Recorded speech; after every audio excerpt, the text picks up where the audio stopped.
దేవునికి మహిమ కలుగును గాక. నా ప్రియ సహోదరి సహోదరుడా, యేసుక్రీస్తు నామములో మీ అందరికీ నా హృదయపూర్వక వందనాలు. ఈరోజు ఈ నీరు పారుచున్న ఈ స్థలం దగ్గర ఒక చక్కటి వాక్య భాగాన్ని మనం ధ్యానించుకుందాం. పరిశుద్ధ గ్రంథం నుండి నిర్గమకాండం 3వ అధ్యాయం 8వ వాక్యంలో ఒక చక్కని మాట ఉంది.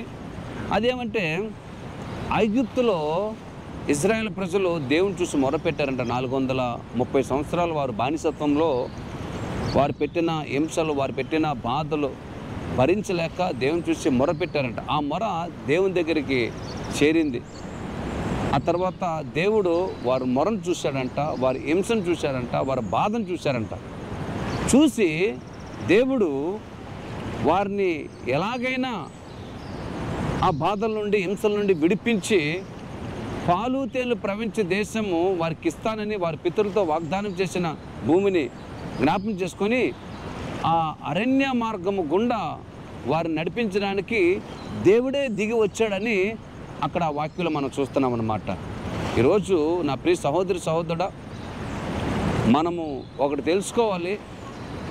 ఇప్పుడు పరిశుద్ధ గ్రంథములో చూసిన ప్రకారంగా దేవుడే దిగి వచ్చాడు. వారిని ఆ అరణ్య మార్గం గుండా పాలు తేనెలు ప్రవహించే దేశానికి నడిపించడానికి దేవుడే దిగి వచ్చాడంట.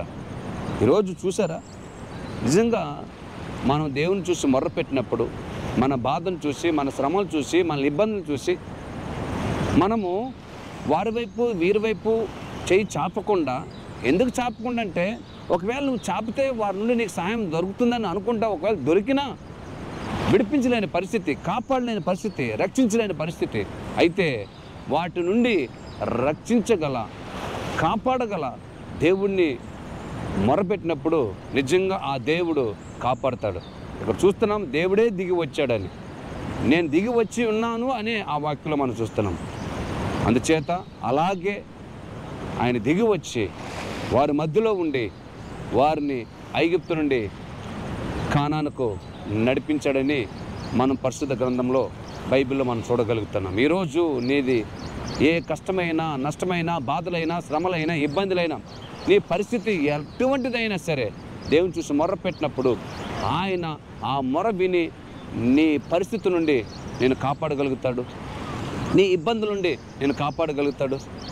నీకు ఆయన సమస్తము మేలులు, ఆశీర్వాదాలు అనుగ్రహించి నేను దీవిస్తాడు. ఈ వాక్యం ద్వారా ప్రభు నిన్ను, నీ కుటుంబాన్ని దీవించునుగాక. ఆమేన్.